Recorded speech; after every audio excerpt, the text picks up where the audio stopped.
कहने का अर्थ ये है कि परमात्मा अपनी कृपा से, क्योंकि हम लोग विद्या काम कर्म भी इन्हों में भटकते रहते हैं और अपने जीवन को नहीं संभाल पाते हैं, और ना संभाल पाने के परिणाम क्या निकलता है? भगवान कह रहे हैं कि उच्चावचासु गतिषु न वेद समगतिम भ्रमण, ऊंची नीची गतियों में जा जा करके भटकता रहता है। क्यों भटकता रहता? क्योंकि अपनी गति को नहीं समझ पाता है कि मुझे क्या करना चाहिए, कहाँ मुझे जाना है। इसी को कहते हैं आया है तू कहाँ से और तू जाएगा कहाँ। बस इतना ही मन विचार लो, बस हो गया भजन। आदत बुरी संभाल लो, बस हो गया भजन। इतना ही समझना कहाँ से आए हूँ, कहाँ जाना है।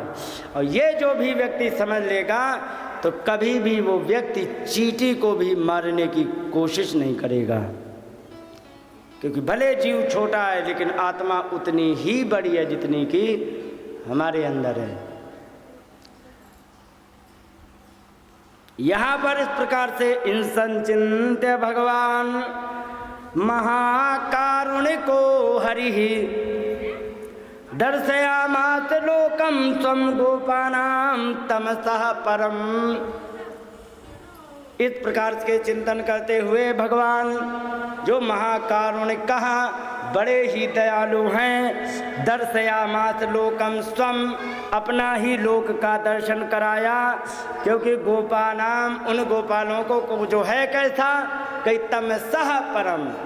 तमसा के दो अर्थ होते, एक तम माने अंधकार, एक तम माने गुण, जिसको तमोगुणी कहते हैं। तम का तमो क्यों बनता है पता नहीं, क्योंकि उसका असली नाम तमस होता है, तमस आधा सा। तो तमोगुणी जो व्यक्ति होता है वो वहाँ नहीं पहुँच पाता जहाँ तमोगुण का नामो निशान नहीं है। ऐसे लोक का भगवान ने दर्शन करा दिया। इस प्रकार से यहाँ पर वहाँ पर उन्होंने देखा, जा कर के देखा व्यापक ब्रह्म विरज विगत भगवान। यहाँ पर उन्होंने जा कर के देखा जहाँ पर किसी भी प्रकार का कोई दोष नहीं, कोई बुढ़ापा नहीं, कोई भूख नहीं, कोई प्यास नहीं। सत्यम ज्ञानम अनंतम यद ब्रह्म ज्योति सनातनम, वो सनातन ज्योति परमात्मा का वहाँ दर्शन किया। दर्शन करके वहाँ पर अब ग्वाल बाल ने सोची कि जैसे वृंदावन में घर की सरकार चलती है ऐसे वहाँ भी घर की सरकार चलती होगी। वे बाहर वहाँ पर क्या किया भगवान ने, एक वृंदावन कौन कौन गया है, कौन कौन गए वृंदावन?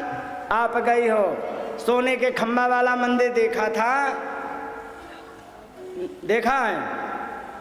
इन्हें पता ही नहीं है। सोने के खंभा का मंदिर देखा था किसी ने? देखा था। तो जब घुसते हैं सोने के खंभा के मंदिर के लिए तो बहुत बड़ा मैदान पड़ा है, उसी के बीच में बना ना। तो उत्तर की तरफ जब जाते तो छोटे से दरवाजे से बाहर निकलने का रास्ता है कि नहीं? तो वो गेट के और ब्रह्म कुंड के बीच में केवल वो रास्ता की ही दूरी है। इस तरफ गेट, बीच में रास्ता, इसके उस तरफ मात्र 5-3 मीटर के उस तरफ ब्रह्म कुंड आ जाता है। वहाँ पर भगवान लेके गए और जा करके उनसे कहा खड़े हो जाओ यहाँ, ठीक है, आंख बंद करो, कर ली।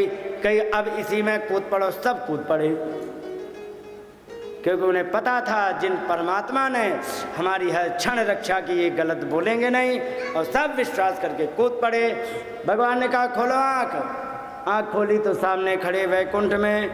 वहाँ पर देखा तो सामने देखा वही कृष्ण जो खड़े थे वृंदावन में गैया चरावे जाएं, वे शेष नाग के ऊपर लेटे हुए हैं। लक्ष्मी जी सेवा कर रही हैं और वहाँ पर कोई नहीं जा सकता है। और इस हिसाब से जब देखा तो ब्रजवासियों ने सोचा कि वहाँ पर जैसे हम इसके पास बैठते थे ऐसे यहाँ भी बैठेंगे। जैसे ही जाने लगे द्वारपालों ने कह दिया नहीं भगवान, ये वृंदावन नहीं है, ये वैकुंठ है। और जब जाने नहीं दिया तब माथा पकड़ के बैठ गए, हे भगवान कहाँ आ गए हम, यहाँ आने की क्या हमें जरूरत थी। तुरंत वहां से फिर उन्होंने आंख बंद करी और दोबारा खोली तो फिर ब्रह्मकुंड के ऊपर दिखे। और देख करके यहाँ पर देखा भगवान कृष्ण मुस्कुरा रहे हैं। कहने लगे बता भैया क्या हालचाल है। क्योंकि हालचाल क्या बताएं, तुम्हारे बैकुंठ को हमने देखो तो हमें 2 पैसा को नहीं लगो।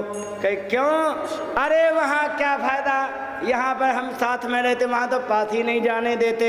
भगवान ने कहा वो बैकुंठ है, वृंदावन नहीं है।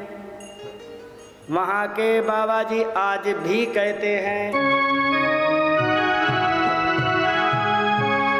हरे कहा करूं बैकुंठ ही जाए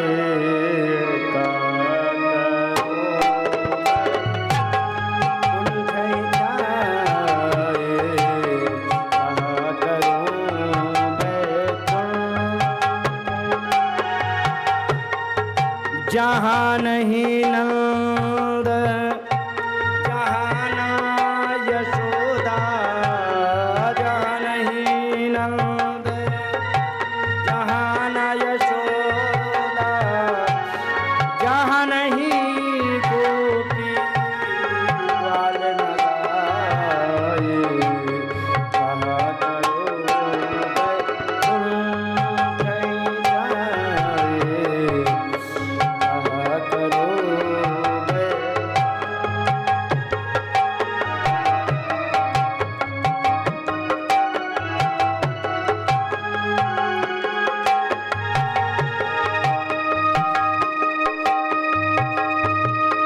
जहाँ नहीं जल जमुना को निर्मल,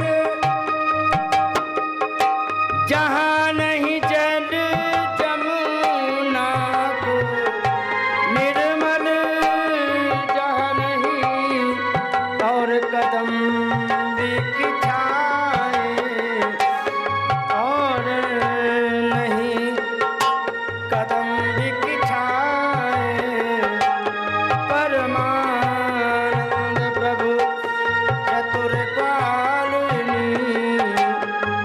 तज मेरी जाए भलाई, कहाँ करूं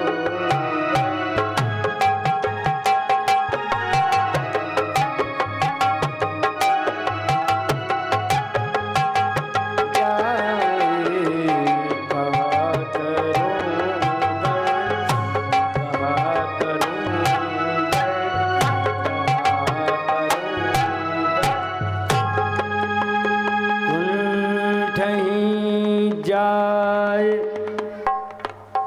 ऐसे बैकुंठ को हम जाके क्या करेंगे बताओ। जब इस प्रकार से उन्होंने कहा तो कहे कि भाई वृंदावन में हम प्रेम से बंधे हैं, वहाँ नियम से बंधे हैं और प्रेम में नियम नहीं चलता है। वहाँ नियम प्रधान है, यहाँ प्रेम प्रधान है। तो यहाँ प्रेम प्रधान होने के कारण तुम हमें भी घोड़ा बना के चढ़ लेते हो मेरे ऊपर। भगवान कहने लगे ये प्रेम का प्रभाव है, लेकिन वहाँ नियम का प्रभाव ये है कि जो भी दर्शन करेगा दूर से करो, निकल लो बस। तो वृंदावन प्रेम की नगरी है, बैकुंठ है। पुण्य से तुम वहाँ पहुँच जाओगे, लेकिन वहाँ नियम के अनुसार रहना पड़ेगा। बोलिए गोविंद भगवान की जय। ये द्वादशी के पूजा का प्रभाव दिया गया है।